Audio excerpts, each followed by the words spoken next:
इस वक्त international relations expert Usman Shahid साहब हमारे साथ मौजूद है। अस्सलाम वालेकुम उस्मान शाहिद साहब, बहुत बहुत शुक्रिया आपके वक्त के लिए। उस्मान शाहिद साहब, आज प्रेसिडेंट ट्रंप की जेर सदारत बड़ा ही इंपॉर्टेंट कौमी सलामती का इजलास होने जा रहा है। इस इजलास में आपकी दानिश में क्या प्रेसिडेंट ट्रंप अपनी अना की तस्कीन के लिए ईरान पर फाइनली बॉम्बिंग का फैसला करेंगे या आपको लगता है कि सैनिटी प्रिवेल कर जाएगी? नहीं, मेरे ख्याल में सैनिटी प्रिवेल करने के इम्कान तो बड़े कम होते जा रहे हैं। डोनाल्ड ट्रंप ने पिछले 24 घंटे में अपनी आर्म्ड सर्विसेज के कई जर्नैल जो हैं उनके साथ हंगामी मीटिंग करते हुए प्रेस को वहां से निकाल दिया था। फिर रोज गार्डन में उन्होंने डिनर उन्हें दिया हुआ था। मेरे ख्याल में मुश्किल सूरत हाल है, क्योंकि डोनाल्ड ट्रंप की अप्रूवल रेटिंग जो है वो 30% से नीचे गिर चुकी हुई है और दूसरी दफा हुआ है। और डोनाल्ड ट्रंप को पता चल गया है कि सेनेट जो है अब वो जो है खतरे के अंदर है। हाउस ऑफ रिप्रेजेंटेटिव तो वो लूज कर जाएंगे, जो हाईली लाइकली लग रहा है। तो मेरे ख्याल में हमला सेल्फ डिस्ट्रक्टिव होगा, लेकिन दूसरी तरफ डोनाल्ड ट्रंप जो है वो गैम्बल करके मुझे लगता है जंग को तूल देने की कोशिश करेंगे, ताकि जो इलेक्शन है उसको किसी तरह से मुतासर किया जा सके। क्योंकि वहां पे इकोनॉमिक स्टैग्नेशन इतनी ज्यादा है, इन्फ्लेशन इतनी बढ़ रही है, और अभी खबरें आ रही हैं ब्रेंट क्रूड जो है $110 से ऊपर जा रहा है, और 4.53 जो डॉलर है वो पर गैलन अमेरिका के अंदर वो जा चुकी है। तो डोनाल्ड ट्रंप इधर वे जा सकते हैं, लेकिन इसे जो पोस्चरिंग है, एग्रेसिव पोस्चरिंग, इसके लिए मुझे लगता है कि मामला जो है रेटरिक से कहीं आगे बढ़ गया है। पहली दफा अमेरिका ने इस वॉर के अंदर अपनी मोस्ट सिक्रेटिव जो वेपन उसको इस्तेमाल करते हुए, जो बूमर है उनकी ओहायो क्लास, जो कि न्यूक्लियर बैलिस्टिक मिसाइल से लेस जो उनकी सबमरीन है वो डिस्पैच की हुई है, जो इस वक्त पहुंच चुकी हुई है जिब्राल्टर में। याद रखें ये ब्रिटिश टेरिटरी है। तो एक तरह से नाटो जो है वो ही मुझे लग रहा है ऑन बोर्ड है, क्योंकि यूरोप जो है वो भी चाहता है कि अपना गुरबज जो है इसे हर सूरत के अंदर खोला जा सके है। तो डोनाल्ड ट्रंप की ये मूव मुझे लगता है कि रेटरिक नैरेटिव से कहीं आगे की है।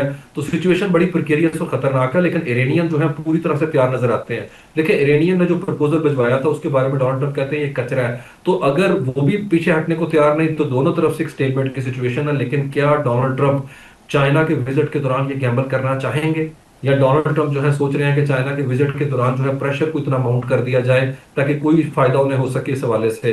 देखिए, इरानियन समझते हैं कि मई का महीना आ चुका है, 15 मई के बाद प्राइमरी के अंदर डोनाल्ड ट्रंप की जो अप्रूवल रेटिंग है वो बता रही है कि वहां पे हारने के चांसेस उनके बढ़ते चले जा रहे हैं, और वो इस मूवमेंट को किसी सूरत में हेडलाइन में कन्वर्ट होने नहीं देंगे। और मेरे ख्याल में इरानियन इस मूवमेंट को आगे लेके जाएंगे और उस जगह तक लेके जाना चाहते हैं कि अगर अमेरिका अटैक भी करता है तो उन्होंने 40 दिन के अंदर देख लिया है कि अमेरिका को वो यहाँ से चीजें नहीं मिलेंगी। और याद रखें, इससे बड़ी खतरनाक बात है जो पाकिस्तान के खिलाफ नैरेटिव शेप करने की कोशिश कर रहा है अमेरिकन मीडिया। पर्टिकुलरली मैं बात करूंगा सीबीएस की। सीबीएस रिपोर्ट जारी कर रहा है कि इरानियन जो तैयारे हैं वो नूर खान एयरबेस के ऊपर आए हैं। वो और आप देखें उसी वक्त ही नेतन्याहू जो है वो इंटरव्यू दे रहे हैं और वो कह रहे हैं आर्टिफिशियल बॉट्स जो इस्तेमाल किए जा रहे हैं अमेरिका और इसराइल की दोस्ती को सबटाज करने के लिए, उसके अंदर भी पाकिस्तानी जो है बॉट्स इन्वॉल्व है। तो ये चीजें डॉट्स कहीं कनेक्ट हो रहे हैं कि इन मुज़ाकरात को सबटाज करने की एक कोशिश की जा रही है, जो पर्टिकुलरली इजरायली लॉबी की तरफ से है वहां के ऊपर, और उसमें डेफिनेटली इंडियन एलिमेंट्स जो है वो इन्वॉल्व होंगे। और पाकिस्तान ने इसका जो है रिबटल दिया है हमारे फॉरेन ऑफिस ने इस हवाले से कि ऐसी कोई सूरत नहीं है, वो बिल्कुल शहर के वस्त के अंदर है, और अगर इतनी वहां के ऊपर कंसंट्रेशन होती, वहां पे जहाज होते, तो वो तो शहर लोग भी देख सकते हैं। और अफगानिस्तान ने भी इसकी तरदीद की है। ये जो नैरेटिव शेपिंग की जा रही है इसराइल की तरफ से, ये भी बड़ी खतरनाक है। तो डॉट्स को अगर कनेक्ट करें तो हम कह सकते हैं कि चीजें जो है वो इतनी ज्यादा जो है अब रेटरिक के अंदर नहीं है, दायर और उस्मान वो शाह साहब, प्रैक्टिकल इजराइल हैज मैनिफेस्टेशन के अंदर ऑलवेज आ सकती है। Always played a spoilers role. लेकिन ये जो कुछ प्रेसिडेंट ट्रंप करने जा रहे हैं, जिसका इंडिया है, या आपका एनालिसिस भी ये है कि वो ईरान के ऊपर चढ़ाई कर सकते हैं फॉर सो मेनी रीजन। जाहिर है, एक तो मैसेज देना है चीन के विजिट से पहले, प्रेशर मजीद माउंट करना है, और जाहिर है मजामत होगी तो मफामत होगी वाला प्रिंसिपल है, या ज्यादा कुछ अचीव करने की कोशिश की जाएगी मुज़ाकरात की टेबल के ऊपर। लेकिन दूसरी तरफ इंटरनल जो प्रेशर प्रेसिडेंट ट्रंप के ऊपर है, क्या उससे पॉलिटिकल कैपिटल लूज करेंगे ऐसा करके, या आपको लगता है कि वो रिटेन करने में कामयाब होंगे या रिवाइव करने में कामयाब होंगे? देखिए, डोनाल्ड ट्रंप जो है ईरान से ना मुज़ाकरात की टेबल से वो उठा सके हैं और ना ही वो मैदान जंग से। मेरे ख्याल में डोनाल्ड ट्रंप फ्रस्ट्रेशन के अंदर है, और फ्रस्ट्रेशन में डोनाल्ड ट्रंप जैसा बंदा जो बड़ा नरगिसियत पसंद है और जो पावर को बहुत आइडियलाइज करता है, वो कुछ ऐसा कर गुजरने की सलाहियत एटलीस्ट जरूर रखते हैं। अब ये देखते हैं कि जो उन्हें जर्नैल है उन्होंने वहां के ऊपर क्या फिजिबिलिटी पेश की है, कि क्या ये प्रैक्टिकल है जो डोनाल्ड ट्रंप सोचने से जा रहे हैं। याद रखें, 18% के ऊपर आके उनकी अप्रूवल रेटिंग इस वक्त गिर चुकी हुई है, और डोनाल्ड ट्रंप को पता है उसे दोबारा से रीगेन करने के लिए वो जंग शुरू नहीं कर सकते। तो क्या डोनाल्ड ट्रंप जो है इलेक्शन को सबोटाज करने की एक कॉन्शियस एफर्ट है जिसकी तरफ लेके जाने की कोशिश कर रहे हैं, कि जो मैदान है उसके अंदर जंग को तूल दिया जाए। लेकिन मेरे ख्याल में ये चीजें भी जो है ना ग्रे एरिया के अंदर है, क्योंकि ऐसे वक्त में वो टच डाउन नहीं पर करेंगे चाइना को, क्योंकि चाइना जो है वो किसी सूरत नहीं चाहेगा कि जंग तूल पकड़े और उनकी जो डिपेंडेंसी अब हुर्मुज के ऊपर है वो जो है किसी तरीके से मुतासिर हो। मुझे लगता है चाइना के विजिट के अंदर भी ईरान जो है वो बयानिए पे हावी रहेगा मुज़ाकरात के ऊपर। देखिए रशिया ने कह चुका है या तो हम स्टोर करेंगे, लेकिन आप काउ बॉय की तरह सीजर की तरह जाके वहां पे चीजों को उठा नहीं सकते वहां से। तो चीजें जो है डोनाल्ड ट्रंप के कंट्रोल से बाहर होती चली जा रही हैं। लेकिन डोनाल्ड ट्रंप जैसे मैंने कहा ना कि वो दुनिया के वो सरप्राइज ऐसा दे सकते हैं जो अमेरिकन इंटरेस्ट को भी हर्ट करेगा, चाइना को भी यहाँ के ऊपर है, और एट लार्ज जो है वर्ल्ड के इंटरेस्ट के लिए भी मुझे लगता है वो फेवरेबल सिनेरियो नहीं देगा। Iranian they have been very clear since the very first day, और अभी भी वो ये कह रहे हैं कि अगर एग्रेशन लॉन्च होता है तो हम इस चीज के लिए तैयार हैं। वो सबमरीन अगर यहाँ पहुंचती है तो वो क्या करेगी, क्योंकि वो न्यूक्लियर अपना क्या कहते हैं एम्बेडेड है। अब देखते हैं, लेट्स सी कि चीजें किस तरफ जाती हैं। लेकिन मेरे ख्याल में डोनाल्ड ट्रंप जो हैं वो मामलात को रेटरिक से आगे लेके जाने की जो सलाहियत रखते हैं, उसके अंदर हालात खतरनाक होते जा रहे हैं।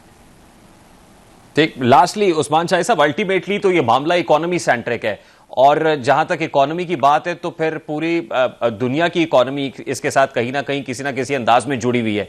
तो आपको नहीं लगता कि जो इंटरनेशनल प्रेशर आएगा इसके बाद, अगर कोई ऐसा ऐसा इनिशिएटिव लिया जाता है जो बहुत ही फिटल होगा, तो फिर क्या उसको सस्टेन कर पाएंगे प्रेसिडेंट ट्रंप और अमेरिका? मगर हम डोनाल्ड ट्रंप जो इंटरनेशनल प्रेशर को उस तरीके से देख नहीं रहे हैं, सिवाय जो है कि वो नेटो जो है उसको उनके इंटरेस्ट जो है इस वक्त डोनाल्ड ट्रंप के साथ अलाइंस ज्यादा नजर आ रहे हैं, क्योंकि वो भी बड़ी फ्रस्ट्रेशन का शिकार है। जेट फ्यूल वहां के ऊपर जो है वो खत्म हुआ पड़ा है, तो वो भी चाहते हैं अब नया हुर्मुज़ खुले। तो डोनाल्ड ट्रंप मुझे लगता है कि नेटो के साथ कोई ना कोई इस तरह का एडवेंचर करने की जो है कोशिश करेंगे। और चाइना को जहां पे वो लेके जा रहे हैं, अपने सीईओज है एलन मस्क को लेके जा रहे हैं, टिम कुक को लेके जा रहे हैं। अब ये है कि डोनाल्ड ट्रंप जो है जो उनके माइंड में चल रहा है, आप कोई कह नहीं सकता उस तरीके से, वो बड़े ही ज्यादा आपको पता अनऑर्थोडॉक्स पॉलिटिशियन है। लेकिन हम कह सकते हैं कि डोनाल्ड ट्रंप जो है मैदाने जंग से 40 दिन के बाद जो सबक सीखा है उसके बाद उस जगह के ऊपर नहीं जाएंगे, पॉइंट ऑफ नो रिटर्न। याद रखें पहले उन्होंने जंग वेज की अपनी पेंटागन की मर्जी के खिलाफ है, लेकिन अब वो बार बार उनको एंगेज कर रहे हैं। तो मुझे लगता है डोनाल्ड ट्रंप को बताया जा रहा है कि जमीन के ऊपर क्या हमारे पास लाइकली ऑप्शन है और उसके अंदर हम क्या गेन कर सकते हैं। मेरा नहीं ख्याल कि ये ईरान को जंग के अंदर वो चीज जो है वो शिकस्त दे के वो चीज लेवरेज जो है गेन कर सकते हैं। मुज़ाकरात की टेबल एक वाहिद रास्ता है और उसके लिए पाकिस्तान मुझे लगता है कि उन्हें फेवरेबल सिनेरियो दे रहा है। लेकिन डोनाल्ड ट्रंप याद रखें कमजोर नजर आने का जो इंप्रेशन है वो नहीं देना चाहेंगे, ना अपने वोटर को देना चाहेंगे और ना ही वो ग्लोबली चाहते हैं कि कैसे वक्त में जब वो टच डाउन कर रहे हैं चाइना को, कि वो एक हारे हुए सदर की तरह वहां के ऊपर उतरे। तो मेरे ख्याल में ये उसी फ्रेमवर्क के अंदर एक मोमेंटम खड़ा करके टच डाउन करना चाहते हैं चाइना को, कि मैं आज भी असर्ट कर सकता हूँ, मेरा अग्रेसिव पोस्चर है, मिलिट्री मसल मेरे पास है जिसमें मैं फ्लेक्स करके मामला आगे तक लेके जा सकता हूँ।